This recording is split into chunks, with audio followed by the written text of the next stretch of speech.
This video was created by VinylicPuma of VinylicPumaGaming.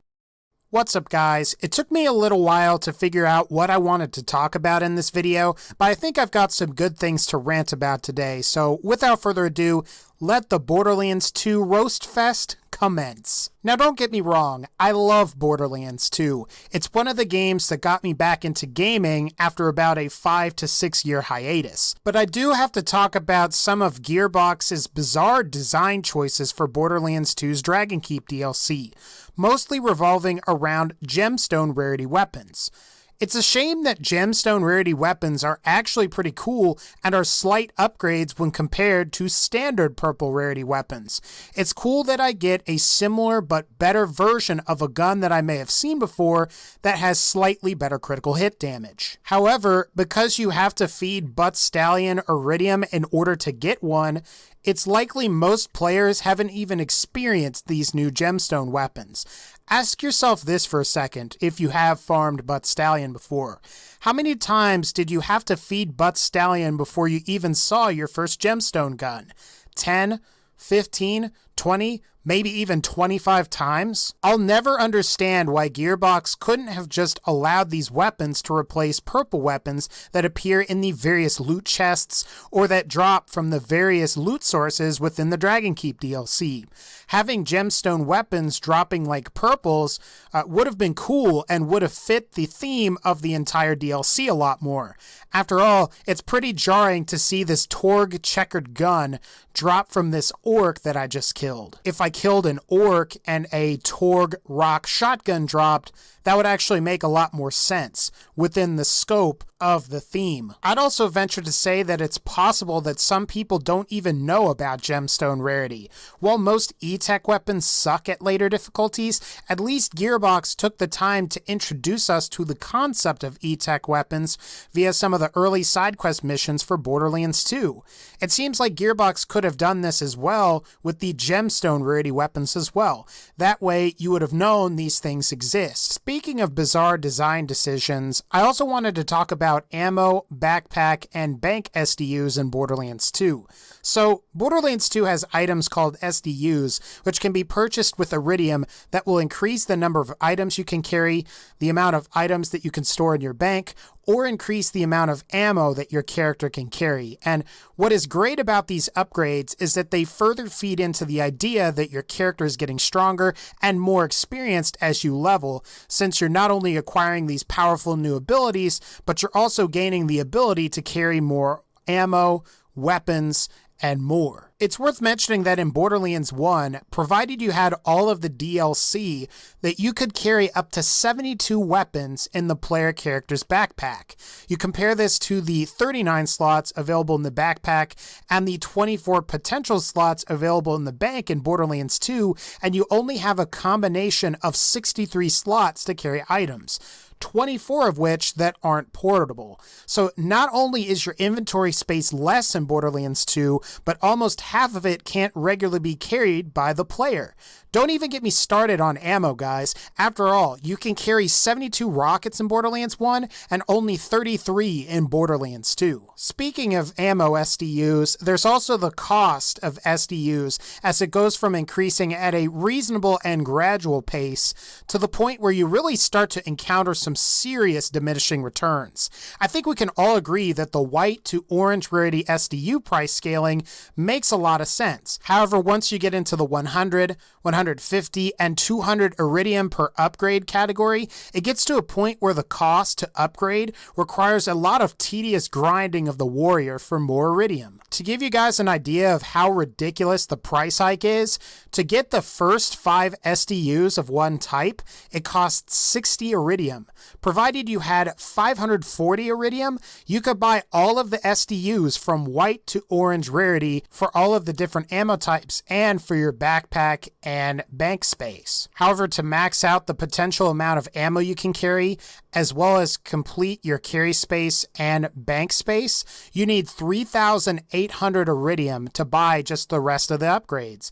What a boatload. Oh, wait a minute. We gotta be PG-13 on YouTube, guys. What a boatload of booty. Actually, guys, that was probably G-rated. I don't know, guys. I want to be able to carry a lot of stuff. A big part of Borderlands is farming and collecting enough weapons to fund a militia of about 100 men and women. And yes, while you can force more items into your inventory through quest rewards, this breaks your ability to pick up skin and head customizations. Also, in the case of items like class mods, relics, shields, and grenade mods, unless you have a substantial amount of grenade mods or each corresponding item type in your inventory, you can't pick those items up. Hey Gearbox, if you're listening to us, please give us more inventory space. I want to be able to carry 100 guns. That would be sick. That would be amazing. In fact, no one would have to worry about bank glitches. It would be awesome. Now, I maybe have talked about this before previously, but I want to go ahead and rant about Ultimate Vault Hunter Mode Overpowered 8 difficulty. And, okay, while I will admit that Borderlands the pre-sequel is inferior to Borderlands 2, not going to dispute that. One thing I will give credit to 2K Australia for is that the pre-sequel's Ultimate Vault Hunter Mode difficulty has much better balance than Borderlands 2's Ultimate Vault Hunter difficulty. As you guys have probably guessed from the footage in the video, I've been going back and playing normal mode on Maya, and I've got to say that it's a breath of fresh air. I don't have to worry about crazy regenerating health, quadruple HP on enemies, and I also don't have to even worry about constantly getting health gated all the time. The capacity of your health and shields actually matter in the earlier difficulties. Plus, it's nice to experience the game play the way it was originally intended to be played, so to speak. Now, don't get me wrong, guys. I do like Ultimate Vault Hunter Mode and Overpowered 8 difficulty, but I do feel at times that it's kind of a sweat fest. It's a lot like playing a PvP multiplayer game where everyone else that you're playing with is like way better than you, and you just get wrecked over and over again. And while Ultimate Vault Hunter Mode is easy on Salvador, I mostly play AXTON, who doesn't have access to crazy damage output skills, passive weapon effects from dual wielding, ammo regeneration. You get the idea. Something that I really hope Gearbox takes into account whenever the next Borderlands game drops is game balance across all of the difficulties that they decide to have. If Gearbox decides to release DLC where they decide to add an additional difficulty, I think it would be a good idea to design each character with the future difficulty mode in mind. While this might make the launch version of Borderlands, whatever they're going to call it, easier, it would also make the higher level difficulty much more enjoyable. You also wouldn't have to worry about them patching Maya's cloud kill 2 to 3 years later after the game originally released. And while I'm glad the Gearbox decided to do that, I think there's a lot they could do to fix Axton the Commando as well. And now for our final topic.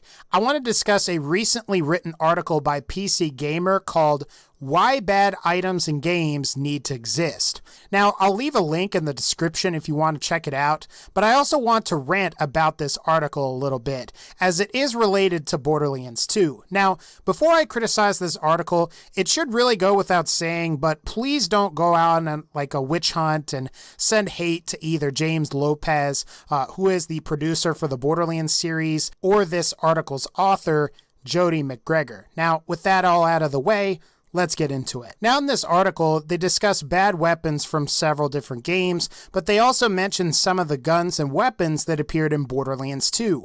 James Lopez mentions that many in the community dislike the FLAKKER, BANE, FIBBER, and Crit SMG. His explanation on the FLAKKER was good in that it is a misunderstood weapon. He mentions that you can use the FLAKKER to activate Zero's Rising Shot, and then swap to another gun to use the Rising Shot bonus for a little while. And now, while that's not the example that I would use, he is definitely right about that. However, in the next part of the article, and I don't know if Jody or James said this, but they also take some time to mention the BANE. To justify that the BANE is good, PC Gamer links to a video of someone killing TERRAMORPHOUS with the BANE. What PC Gamer forgot to mention is that it is a 4-year-old video and the person playing is at level 50 and is killing a level 52 TERRAMORPHOUS as opposed to being level 72 and killing a level 82 TERRAMORPHOUS. And in case you're wondering, it's an old video made by Wow, I should never do that again. Look, we all make mistakes, and I'll admit I forget or occasionally get things wrong, but somehow I doubt that those results could be replicated on the game's current highest difficulty. And even in cases where someone killed a raid boss on OP8 with the Bane, they either used Zero's Bore, which the gun doesn't even matter for that, or they used a combination of Salvador's money shot and some glitches. I don't know, guys. I look at it this way. It's one thing if something like the Bane or Crit is bad. These are both quest reward weapons and both suck. However, what I do take issue with is how you have some legendaries and even almost entire weapon rarities that just suck. Seraph weapons in particular are divisive because you have to reach max level and fight the raid boss with good gear to ultimately receive weapons that are in most cases inferior to what you actually need to kill the raid boss. Or in the case of Digistruct Peak, you ultimately need really good gear to beat the difficulty on OP8. After you beat, oh my god, what the... Oh, I'm sorry, PG-13. Heck, you get a pearlescent that is usually worse than the guns you needed to beat the peak. The time and effort you put into farming to prepare to take on a challenge like that should yield a weapon that's better than the weapons you need to acquire it. What a boatload of... You know, is vomiting PG-13? You know what, guys? I bet it's not. I probably bet it's rated R. You know what? Screw it. What a boatload of bias! Alright guys, that's going to pretty much wrap up this particular video.